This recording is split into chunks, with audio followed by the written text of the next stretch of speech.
출애굽기 14장 13절로 14절.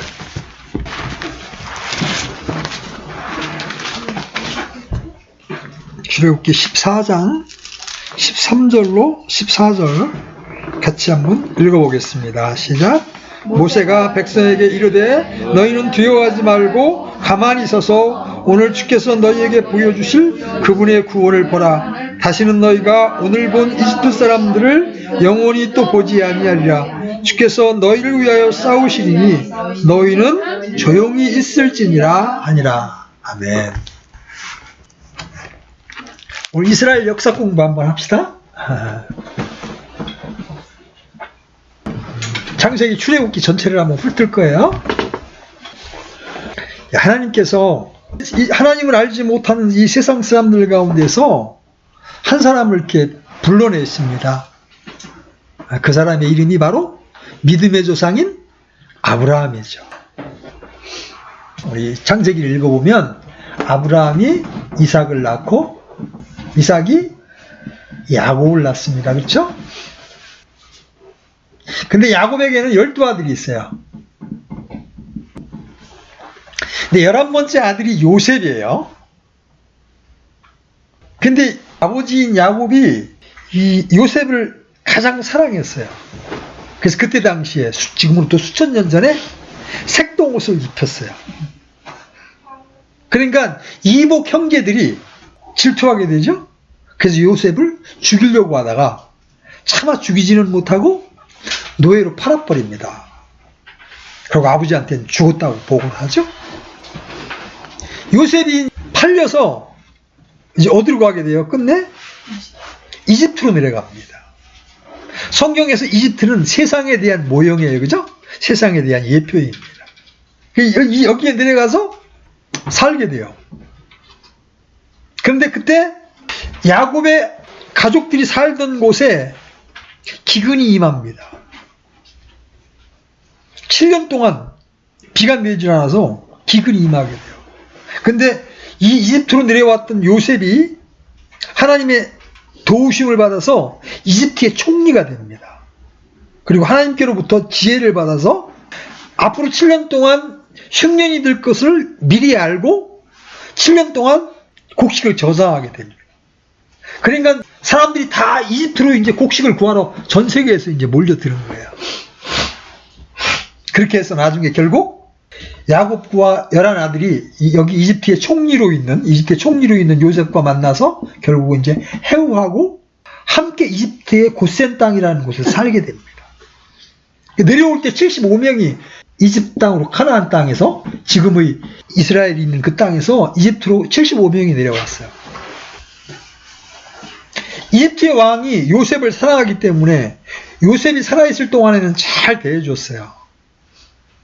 그런데 이제 그 왕이 죽고 또 요셉도 죽고 그러면서 이스라엘 사람들의 이 수가 급속도로 불어나니까 그때부터 이집트의 왕인 파라오 왕이 이 이스라엘 백성들을 혹독하게 핍박하기 시작합니다. 그러니까 이제 이집트 사람들이 하나님께 부르기 시작하죠. 그때 하나님께서 이스라엘 백성을 이집트로부터 구출해내려고 선택한 사람이 누구냐면 바로 모세였어요. 모세. 여러분 영화에서도 많이 봤죠? 10개 같은 거에서 보셨죠? 모세도 원래 이집트에서 자랐는데 자기 힘으로 자기 민족을 구하려고 하다가 살인자가 돼서 쫓겨났었어요. 광야에. 근데 하나님이 어느 날 모세를 부르십니다. 이제 네가 가서 너의 민족을 건져내라. 모세가 갔어요. 가가지고 이제 파라오 왕 앞에 가서 하나님께서 우리 민족으로 하여금 사흘 길을 가서 경배를 드리라고 말씀하시니 우리 민족들을 좀 보내주십시오. 파라오가 웃기네. 이것들 봐라. 이것들이 별로 일이 힘들지 않으니까 그러는구나. 그러면서 더 혹독하게 일을 시킵니다. 그러자 이제 하나님께서 모세를 통해서 10가지 재앙을 일으켜요. 여러분이 출애굽기를 쭉 읽어보시면 여러분 출애굽기는 이스라엘 역사의 스토리니까 읽어보면 재미가 있어요. 그래서 물이 피로 변하는 재앙으로부터 시작해서 깨구리 재앙, 나일강에 있던 깨구리가 전부 왕국으로 다 들어오는 겁니다. 여러분 말이 그렇지요. 수많은 이 깨구리 떼가 막 집안으로 기어들어온다고 한번 생각해봐요. 그래도 파라오 왕이 마음을 안 움직여. 이스라엘 백성을 안 보내. 그러니까 그 다음에는 이재앙, 우리 시골에서 우리도 이 잡고 그랬었는데 지금은 이제 그런 게 없지만, 여러분 이가 온몸을 막 다 덮는다고 한번 생각해봐. 몸이 더러우면 몸에서 생기는 게 있었어요. 조그만 게. 물고 막 그래. 그래도 말을 안 들으니까 하나님이 파리 재앙을 일으키십니다. 온 세상의 파리를 다 이집트 파라오 왕국으로 보냅니다. 이렇겠다. 근데 이스라엘 백성이 있는 곳과 이집트 땅을 딱 구분하셔서 이스라엘 백성이 있는 데는 그런 재앙이 임하지 않고 이집트 백성이 있는 곳에만 이 재앙이 임하는 거예요. 그래도 안 보냅니다. 얼마나 파라오 왕이 강박하냐면 안 보내요. 여러분 이 파라오 왕이 사탄의 모형이에요. 절대로 사람들이 자기의 속박에서 벗어나 하나님을 경배하는 것을 그냥 놔두질 않습니다. 그러니까 하나님이 다시 가축 돌림병, 지금으로 치면 가축 역병이에요. 이 코로나19가 예를 들어 지금 사람에게 도는 거라면 왜 가끔가다 왜 닭이나 짐승들도 돌잖아요. 그 가축 돌림병을 돌게 하십니다. 그래가지고 이집트의 가축들만 다 죽어나 자빠지는 거예요. 그래도 꼼짝 안 하니까 하나님 이제 악성 종기를, 사람들에게 악성 종기를 보내십니다. 그래 똑같다 가네요. 그렇지만 점점 파라오의 왕권이 흔들립니다. 왜냐하면 백성들이 이제 요동하기 시작하잖아. 쟤들 보내면 되지 왜? 쟤들 붙잡고 있어도 고통을 당하냐. 이제 정권의 기반이 이제 흔들리기 시작하죠. 그래도 안 들어. 그러니까 하나님이 우박 재앙을 내리십니다. 여러분 쌀보다 적은 그런 우박 내리는 건 아무것도 아니야. 그냥 재밌게 맞아줄 수 있지만요. 지난번에 하면 이런 우박 내리니까 어떻게 됐어요? 차 유리창이 다 깨져버리잖아요. 머리 맞으면 머리 깨지겠다. 머리 깨지지. 우박이 이집트 전역에 내리기 시작한 거예요. 그런데 어떻게 돼? 채소라는 채소, 곡식이라는 곡식은 다 절단 나는 거죠. 그래도 안 들어. 나중에 하나님이 이제 메뚜기를 보내십니다. 봐요? 우박으로 곡식들이 거의 깨졌는데 메뚜기까지 보내서 그걸 다, 마지막 남은 것도 다 먹게 만들어. 이제 점점 파라오 왕도 마음이 흔들리기 시작합니다. 그래도 끝내 야 가려면 가까이 가, 멀리 가지 말고 너네 애들은 놓고 가라 이러면서 안 보내줍니다. 그러니까 하나님이 어둠을 보내십니다. 어둠을. 3일 동안 캄캄한 거예요. 여러분 중동은 원래 12시간씩 이렇게 낮과 밤이 이렇게 교차하는데 3일 내내 어두웠다고 생각해봐요. 그때 당시에 무슨 전기불이 있었습니까? 핸드폰이 있었습니까? 그냥 깜깜한 거예요. 4일 동안. 그래도 말을 안 들었어. 그래서 사람이 마지막으로 취한 게 뭐예요? 장자의 죽음이에요. 응? 하나님이 모세를 통해서 이런 명령을 내리십니다. 자기 집 인방과 문설주에다가 양의 피를 바르면 사망의 사자가 그 집의 장자를 죽이지 않고 넘어갈 거다. 그렇지만 그 집에다가 피를 안 바른 집은 사망의 사자가 들어가서 장자, 맏아들이 첫 아들을 죽일 거다. 그랬어요. 그러니까 이스라엘 백성들은 그게 하나님의 명령인 것을 아니까 다 양을 잡아서 자기 집 앞에다 다 문설주에다 발랐어요. 그러니까 사망의 사자가 그 집을 건너뛰는 거야. 왜? 이미 누가 죽었어. 누가 이미 심판을 받았어. 피가 칠해져 있으니까 건너뛰었어. 근데 이집트 사람들은 웃기고 있네. 그게 뭔데? 그래가지고 이집트의 장자들이, 짐승들도 첫 번째 난 짐승들 다 죽습니다. 파라오 왕의 장자도 죽습니다. 그때서야 비로소 파라오 왕이 야 너네 가라. 너네 가라. 그래서 이제 모세가 200만 명 정도로 늘어난 이집트 백성들을 끌고 이제 홍해를 건너려고 이제 이집트 땅 끝부분까지 왔습니다. 근데 보내놓고 나니까 파라오 왕이 열이 받겠어요? 안 받겠어요? 열이 받는 거야. 그래가지고 그때 당시 전 세계를 지배하던 강대국이었기 때문에 전차가 있어. 전차 부대가 있었어. 전차 부대를 딱 동원해가지고 이제 광야로 도망가려고 그러는 이스라엘 백성들을 이제 추적하는 거예요. 근데 이스라엘 백성이 간 장소가 아주 곤혹스러운 장소였어요. 이집트가 있는데, 자, 이쪽에서는 파라오 왕이 수많은 군대를 동원해서 죽이려고 쫓아오고 있고, 앞에는 바다야. 자, 우리 육신의 눈으로 보면 지금 이스라엘 사람들은 사면 초가야. 오갈 데가 없죠, 그죠? 그렇게 되니까 이스라엘 백성들이 모세한테 어떻게 원망하는지 봐요. 요 앞 14장 앞부분 잠깐 올라가 봐요. 자, 6절, 7절 보면 그가 자기 병거를 준비시키고 자기 백성을 데리고 가서 선정된 병거 600대와 이집트의 모든 병거를 취하며 또 모든 병거마다 대장을 취하였더라.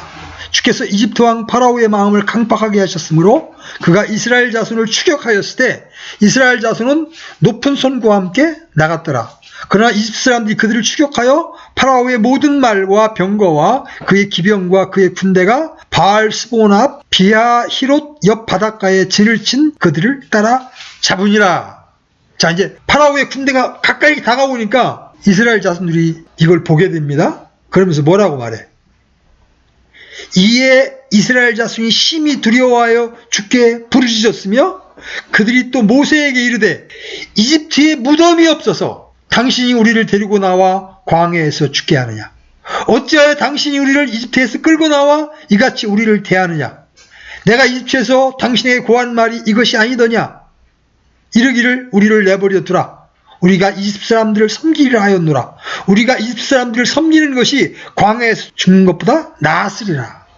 믿음이 없었던 이스라엘 백성들로서는 당연한 반응이죠, 그죠? 왜 우리 끌고 나와서 여기서 죽게 하느냐 이게야. 왜?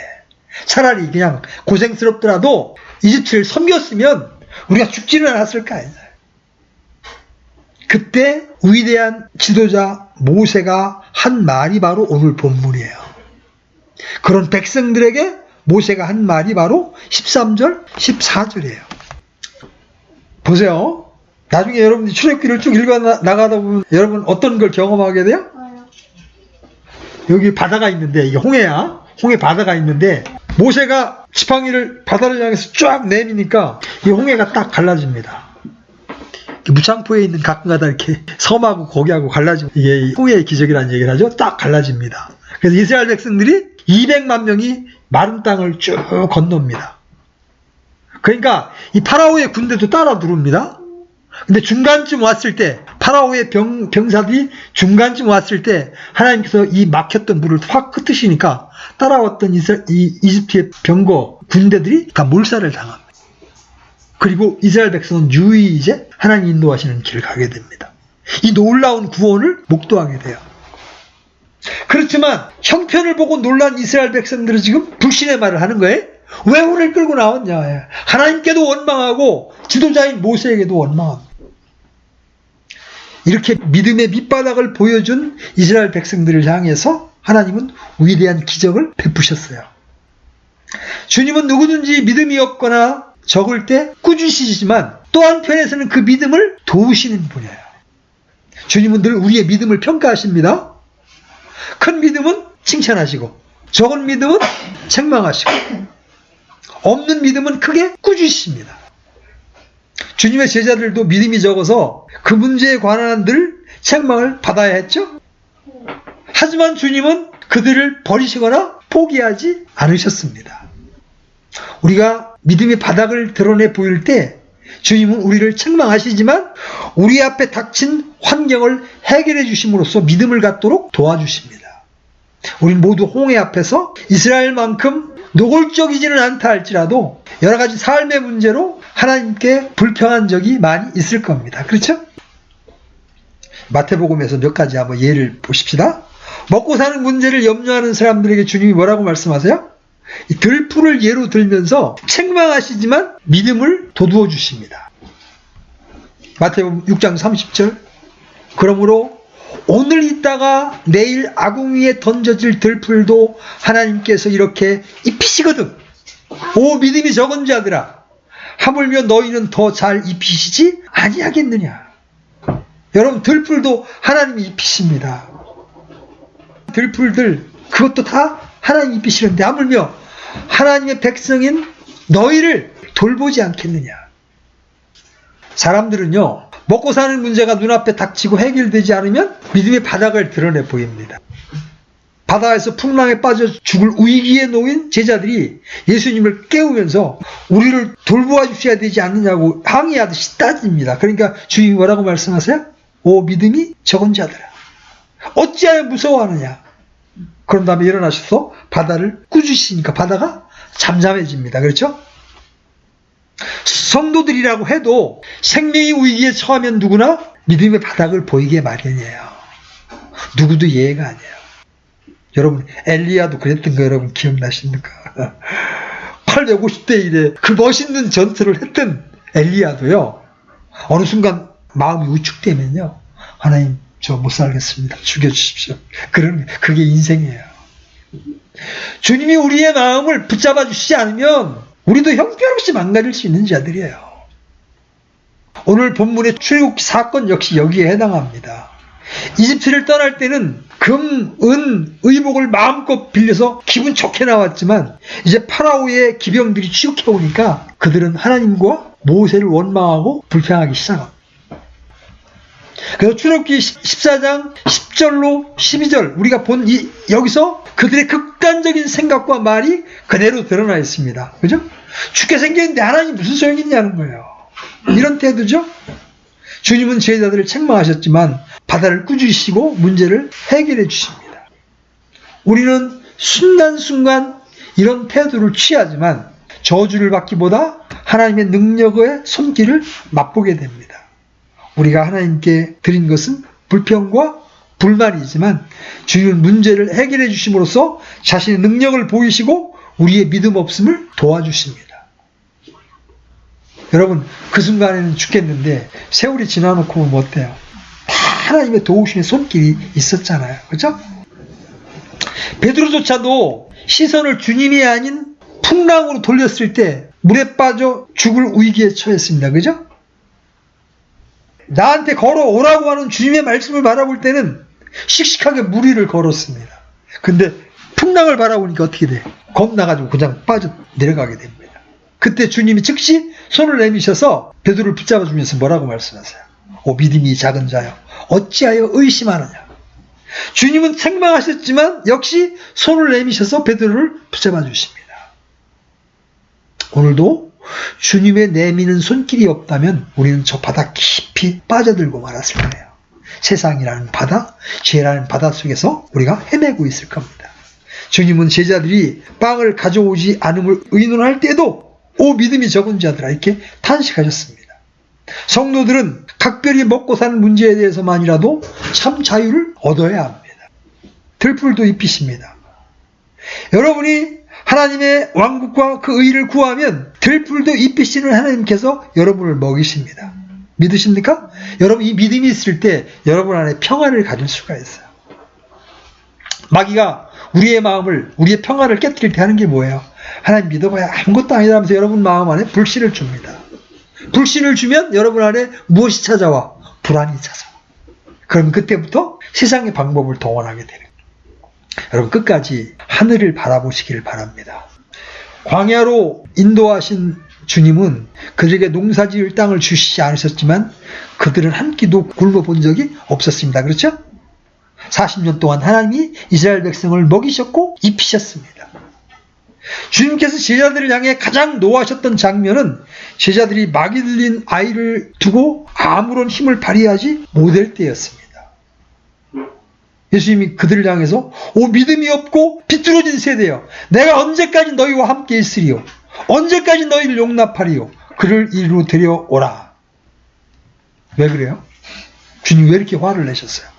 믿음이 없는 것을 주님은 가장 안타깝게 생각하시는 거예요. 자 그러면 우리가 이 세상을 살아가다 보면 이런 이스라엘 백성과 같은 환경을 자주자주 만날 수밖에 없어요. 그죠? 여러분 인생 내내 평안한 사람 없어요. 어느 때는 경제적 위기를 당하기도 하고 어느 때는 가정의 위기를 당하기도 하고 어느 때는 사람과의 관계 속의 위기를 당하기도 합니다. 그때 우리가 취해야 할 태도가 무엇입니까? 13절 다시 한번 보십시오. 13절 모세가 백성에게 이르되 너희는 두려워하지 말고 가만히 있어서 오늘 주께서 너희에게 보여주시는 주의 구원을 보라. 너희가 오늘 본 이집 사람들을 영원히 다시 보지 아니하리라. 여기서 여러분이 가장 주목해야 될 첫 번째 말씀이 뭐냐면 두려워 말라야. 너희는 두려워하지 말고 하늘을 찌를 듯한 원성과 불평으로 가득 찬 백성들 앞에 모세가 일어섭니다. 이것이 이제 영적 지도자의 모습이죠. 두려움에 떨고 있는 그들을 향해 던진 모세의 한마디, 두려워하지 말라. 하나님의 종은 자신이 이끄는 양무리들의 마음속에 있는 두려움을 잔잔케 하고 하나님이 주시는 평안을 소유하도록 해야 합니다. 근심과 불안을 제거하는 것은 환경을 컨트롤하는 것보다 더 급한 문제예요. 환경보다 마귀는 먼저 뭘 먼저 건드려요? 우리 마음을 불안하게 하는 거예요. 성경 전체에서 가장 짧고도 위대한 말씀은 두려워하지 말라입니다. 여러분에게 처한 어떤 위기나 어떤 어려움이 있다 할지라도 하나님은 오늘 여러분에게 말씀하십니다. 두려워하지 말라. 모세가 출애굽 여정 40년 동안 그의 설교 주제 중에 가장 많이 사용했던 단어 하나가 두려워하지 말라였어요. 주님은 늘 자신의 종들에게 이 말씀을 주셨습니다. 여러분 보세요. 이 두려움이라고 하는 것은 하나님과의 관계성이 파괴되었을 때 죄와 불신이 가져다주는 결과예요. 다시 말합니다. 두려움은 하나님과의 관계성이 파괴되었을 때 죄와 불신이 가져다주는 결과물입니다. 동의합니까? 아담이 범죄했을 때 그가 뭐라고 그래요? 내가 동산에서 하나님의 음성을 듣고 벌거벗었으므로 두려워하여 숨었나이다. 첫 번째 두려워한다는 표현이 아담이 하나님과의 관계가 깨진 다음에 나온 거예요. 그가 벌거벗었기 때문에 하나님께 부끄러워했던 것이 아니라 두려웠어요. 두려움은 하나님이 우리에게 주신 영이 아니에요. 디모데후서 1장 7절에 보면 이는 하나님께서 우리에게 주신 것이 두려움의 영이 아니요 권능과 사랑과 건전한 생각의 영이기 때문이라 그랬어요. 두려움은 죄의 결과예요. 두려움은 죄 가운데 있는 사람의 상태입니다. 여러분, 경찰에게 쫓기는 사람 마음에 평안이 있을까요? 두려움이에요. 지금 N번방에 들어갔다 나온 사람들이 지금 평안이 있을까요? 아마 사회의 저명 인사들이 이게 드러나면 아마 혹독한 이제 어려움을 겪을 겁니다. 왜 복음을 우리가 받아들일 때 우리 안에 이 두려움이 사라지게 됩니까? 예수님께서 당신의 죽으심과 피 흘리심으로 우리의 모든 죄들을 제거하셨기 때문에 그래요. 그리고 하나님과의 화평의 관계를 회복시켜 주셨기 때문에 그래요. 혹시 여러분에게 이런 두려움이 있다면 이 시간 여러분 안에 있는 죄를 자백하고 십자가에 나와서 나의 죄를 제거하기 위해 흘리신 주의 보혈을 여러분 신뢰하십시오. 그러면 여러분 안에 주님의 평강이 임하게 되는 거예요. 하나님은 첫 번째 믿음의 조상 아브라함에게도 두려워하지 말라고 말씀하셨어요. 이걸 접어놓으시고 창세기 15장 1절 한번 가보세요. 창세기 15장 1절. 자, 같이 읽습니다. 시작. 이 일들 뒤에 주의 말씀이 환상 속에서 아브라함에게 임하여 이르시되 아브라함아 두려워하지 말라. 나는 내 방패요 내가 받을 지극히 큰 보상이니라. 하나님이 아브라함의 방패니까 두려워하지 말라는 거예요. 하나님은 여러분의 방패이시기도 하십니다. 아멘? 아멘. 하나님은 여호수아에게도 동일한 명령을 주십니다. 내가 내게 명령하지 아니하였냐? 너는 마음을 강하게 하고 담대히 하라. 두려워하지 말며 놀라지 말라. 이는 내가 어디로 가든지 주 내 하나님이 너와 함께하기 때문이라. 여러분, 믿는 자에게 하나님은 내가 너와 영원히 함께하겠다고 약속하셨습니다. 아멘? 여러분이 어딜 가든 하나님이 여러분과 함께 하십니다. 여러분이 하나님의 뜻에 순종하고 있는 한, 여러분이 견눈질을 하지 않고 있는 한 하나님은 여러분을 보호하시고 여러분의 방패가 되시는 겁니다. 다윗이 자기 아들 솔로몬에게 준 유언 역시 두려워하지 말라예요. 너는 마음을 강하게 하고 크게 용기를 내서 이 일을 행하고 두려워하지 말며 놀라지 말라. 이는 내가 주의 집에서 섬기기 위한 모든 일을 마치기까지 주 하나님 곧 나의 하나님께서 너와 함께하사 너를 떠나지 아니하시고 너를 버리지 아니할 것이니라. 성경에는 이렇게 두려워하지 말라는 말씀이 곳곳에 있어요. 오늘 우리에게 주시는 주님의 말씀 역시 두려워하지 말라입니다. 누가복음 12장 32절에서 적은 양무리여 두려워하지 말라. 이는 너희 아버지께서 그 왕국을 너희에게 주시기를 참으로 기뻐하시기 때문이라. 주님은 우리에게 평안을 주셨습니다. 성도들이 어떤 사건 앞에서 두려움이 스며들지 않고 마음의 평안을 유지할 수 있다면 이 문제는 해결된 것이나 다름이 없는 거예요. 우리는 시편 23편을 즐겨 읽고 외웁니다. 여러분 잠깐 시편 23편 한번 가보세요. 시편 23편 4절 보세요. 4절 같이 한번 읽어봅니다. 시작. 참으로 내가 사망의 그를 진 골짜기를 다닐지라도 해악을 두려워하지 아니하니 주께서 나와 함께 계시며 주의 막대기와 주의 지팡이가 나를 위로하시나이다. 우리 인생을 살다 보면 이 사망의 그를 진 골짜기, 그죠? 정말 죽고 싶을 정도로 고통스러운 그 골짜기를 지날 때가 있습니다. 그런데도 시편 기자는 그런 데를 다닐지라도 내가 해악을 두려워하지 않는다고 고백합니다. 왜? 주께서 나와 함께 계시며 주의 막대기와 지팡이가 나를 위로하시나이다. 하나님의 막대기와 지팡이가 나를 보호해 주실 것이기 때문에 나는 두려워하지 않는다고 말씀하고 있는 거예요. 보세요. 어미새 품에 있는 아기 새처럼 거친 폭풍우 속에서도 완전한 평안을 유지하는 비결은 바로 주께서 함께 하신다는 믿음이에요. 그래서 믿음은 그렇게 중요한 거예요. 여러분 이사야서 26장 3절 한번 열어보십시오. 이사야 26장 3절. 이사야서 26장 3절. 자, 같이 찾으셨으면 읽습니다. 시작. 주께서는 생각을 주께 고정시킨 자를 완전한 평강으로 지키시리니 이는 그가 주를 신뢰하기 때문이다. 여러분 시선을 주님께 고정시키고 그분을 신뢰하게 되면 완전한, 여기 성경에 perfect peace야. 완전한 평강을 주시겠다는 거예요. 여러분 이 세상을 살아가면서 이 세상 사람들은 어떤 문제가 생기면 뭘로 풀려고 그래요? 술로 풀려고 그래요. 아니면 그게 안 되면 어떻게 자살을 선택합니다. 그죠? 근데 신자는 믿는 구석이 있단 말이에요. 그래서 우리 눈을 주님께 고정하고 그분을 신뢰하면 그분이 우리 안에 완전한 평강을 허락해 주신다. 이게 얼마나 놀라운 복인지 몰라요. 하나님 오늘 여러분에게 두려워하지 말라고 말씀하십니다. 여러분 어려움을 겪을 때 두려워하지 말고 주님을 바라보십시오. 아멘. 자, 두 번째 다시 출애굽기로 가서 두 번째 두려워하지 말라고 그러신 다음에 뭐라고 말씀하세요? 두려워하지 말고 가만히 서서. 여러분 여기 가만히 서서 이걸 여러분 주의 깊게 보셔야 합니다. 하나님 앞에 가만히 서 있는 것은 막연히 넋을 잃고 놀고 있다는 걸 말하는 게 아니에요. 육신의 힘과 지혜를 그치고 주님을 전적으로 신뢰하는 것입니다. 여기서 가만히 서서는 맹놓고 있다는 게 아니에요. 주님을 전적으로 신뢰하라는 거예요. 모세가 백성에게 두 번째 한 말은 바로 가만히 서 있으라예요. 지금 이스라엘 백성들이 할 수 있는 일은 뭐예요? 지금 뒤에서는 파라오가 병거를 끌고 죽이려고 쫓아오죠? 앞에는 홍해가 가로막고 있습니다. 지금 이스라엘 백성이 할 수 있는 일은 아무것도 없어요.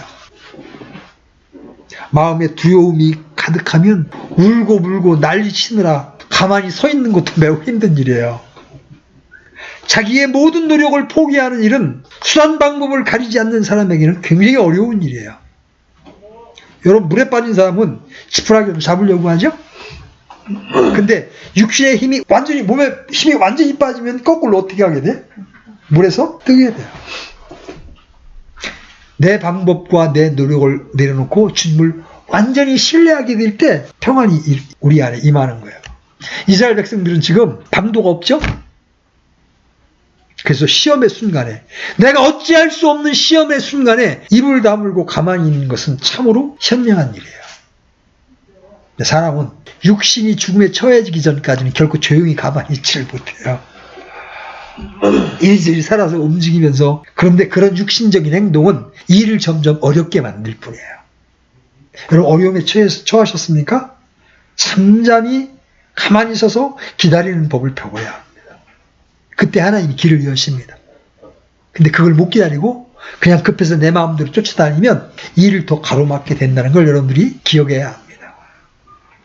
때로 우리는 불가항력적인 일 앞에서 포기하는 법을 배우지만 먹고 사는 문제나 자녀 문제나 가정 문제, 직장 문제 이런 것들은 좀처럼 포기하기가 어렵습니다. 그죠? 어릴 때부터 과외 공부에 애들 좋은 것이라면 물불 가리지 않는 부모들이 하는 말이 있어. 나는 내게 해줄 건 다 해줬다. 그러면서도 그 아이를 위해서 하나님께 기도하지는 않습니다. 여러분, 사람이 하는 일과 하나님이 하는 일은 너무나 차이가 크죠. 부모는 자녀에게 먹을 것을 줄 수 있지만 건강을 줄 수는 없습니다. 그렇죠? 돈은 벌어줄 수 있어도 행복을 줄 수는 없어요. 침대는 사줄 수 있어도 단잠을 줄 수는 없어요. 좋은 책을 사줄 수는 있지만 건전한 지혜를 줄 수는 없어요. 교회는 선택해 줄 수 있어도 믿음을 줄 수는 없어요. 친구를 소개해 줄 수 있지만 우정을 줄 수는 없어요. 근데 하나님은 인간이 할 수 없는 일을 하십니다. 대학, 아니 그 이상까지 교육시켜 줄 수 있지만 기대하는 사람으로 자라게 할 수는 없어요. 그렇죠? 이런 일은 모두 주님의 영역이고 주님이 하셔야 하는 일입니다. 근데 참으로 이상한 일은 자신의 키를 한치도 자라게 할 수 없고 자신의 머리를 한 올도 희게 하거나 검게 할 수 없으면서 어려운 일이 닥치면 그 문제를 해결하기 위해서 돈분서주한다는 거예요. 때로 가만히 있는 것이 무기력해 보이고 비능률적으로 보이죠. 게으르게 보일 수도 있어요. 그러나 육신의 힘을 포기하고 믿음으로 주님을 바라보는 일은 육신의 피땀으로 얼룩진 어떤 노력보다 더 많은 열매를 거둘 수가 있어요. 특히 나의 믿음이 바닥났을 때 우리는 주님 앞에서 잠잠하기를 배울 필요가 있어요. 인간적인 지혜나 잔꾀를 부리는 것은 믿음이 아니에요. 하나님이 기뻐하시지 않는 일입니다. 저는 이 시간 여러분이 이런 문제에서 육신의 지혜와 힘을 그치고 조용히 주님을 신뢰하는 법을 배우시기를 간절히 소원합니다. 여호사밧은 모압의 군대가 이웃 족속과 연합해서 쳐들어올 때 주께 기도하며 육신의 힘과 지혜를 포기했어요. 그리고 주님만을 신뢰했습니다. 역대하 20장 12절에 보면 이렇게 말해요. 오 우리 하나님이여 그들을 심판하지 아니하시려나이까.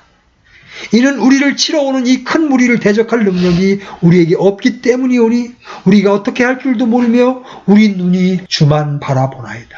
아멘. 이것이 적을 맞이하는 여호사밧의 최선의 결정이었습니다. 가장 훌륭한 전략이었습니다. 하나님은 이런 여호사밧에게 이렇게 응답해 주셨습니다. 이 전쟁에서는 너희가 싸울 필요가 없나니 너희는 정렬하고 가만히 있어서 너희와 함께하는 주가 구원하는 것을 보라. 오 유다와 예루살렘아 너희는 두려워하거나 놀라지 말고 내일 그들을 마주보고 나가라. 이는 주가 너희와 함께 할 것이니라. 이게 바로 믿음이에요.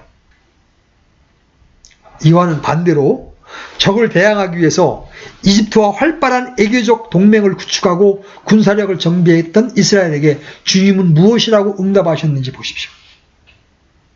이사야서 30장 7절 이는 이집트 사람들의 도움은 헛되고 아무 소용이 없을 것이니라. 그러므로 내가 이 일에 대하여 외치기를 그들의 힘은 가만히 앉아있는 것이라 하였느니라. 가만히 앉아있는 것이 힘이라고 말씀하십니다. 우리에게 문제는 주님의 도움이 없어서가 아니라 주님의 도움을 받기를 거부하고 스스로 힘으로 동분서주하는 거예요. 코로나가 됐든 경제 문제가 됐든 중국을 쫓아다닌다고 문제가 해결되는 게 아니에요. 주님을 바라야 합니다. 우주정자들 뿐만 아니라 믿는 신자들이 주님의 얼굴을 구하고 주님의 긍휼을 구해야 돼요. 문제 해결을 위해서 더욱더 문제를 어렵게 만드는 성도들이 되어서는 안 된다는 거예요. 주님 우리에게 이렇게 말씀하십니다. 너희는 가만히 있어 내가 하나님인 줄 알지어다. 자, 세 번째. 오늘 본문을 통해서 하나님 우리에게 주시는 말씀. 두려워하지 말라. 가만히 서 있으라. 그런 다음에 세 번째. 주의 구원을 보라. 주의 구원을 보라. 13절 다시 보시면 마지막 부분에 오늘 주께서 너희에게 보여주시는 주의 구원을 보라. 여러분 주의 구원을 보기 위해서 우리에게 필요한 게 뭐예요? 믿음이에요. 모세는 이스라엘 백성들에게 하나님의 사역의 구경꾼으로 가만히 서 있으라는 게 아니에요. 이제는 믿음을 가져야 합니다. 이들의 불신과 불평은 이제 전능하신 하나님의 구원의 능력과 손길을 볼 수 있어야 하는 거예요. 백성들은 모세가 전하는 말씀을 통해 안정을 찾고 하나님의 말씀을 믿었습니다. 히브리서 기자는 이 사건을 이렇게 평가했습니다. 히브리서 11장 29절. 믿음으로 그들은 홍해를 마땅같이 건넜으나 이집트 사람들은 그것을 시도하다가 물에 빠져 죽었으며, 하나님은 믿음이 바닥난 이스라엘 백성들의 믿음을 도우셨습니다. 그 결과 홍해는 갈라졌고 그들은 도도히 홍해를 건너 나올 수가 있었던 거예요. 우리는 주의 구원을 바라보는 믿음의 눈이 있어야 합니다. 믿음이 없을 때 우리는 주의 구원을 볼 수가 없어요. 여러분, 보는 것은 믿는 것의 반대죠? 하지만 믿는 것은 보는 것을 가능하게 합니다. 믿음의 선배들은 모든 시간과 공간을 초월해서 하나님의 약속의 실제를 볼 수 있는 믿음의 눈이 있었습니다. 여러분, 히브리서 11장 13절 한번 열어보십시오. 히브리서 11장 13절.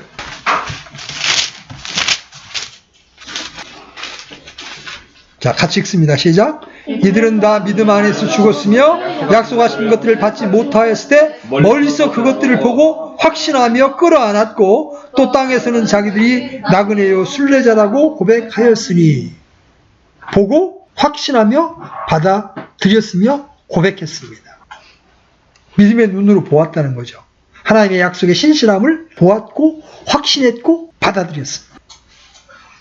이것이 바로 믿음의 눈이 지닌 특징이에요. 시편 기자는 내 눈이 항상 주를 향함은 이렇게 고백했습니다.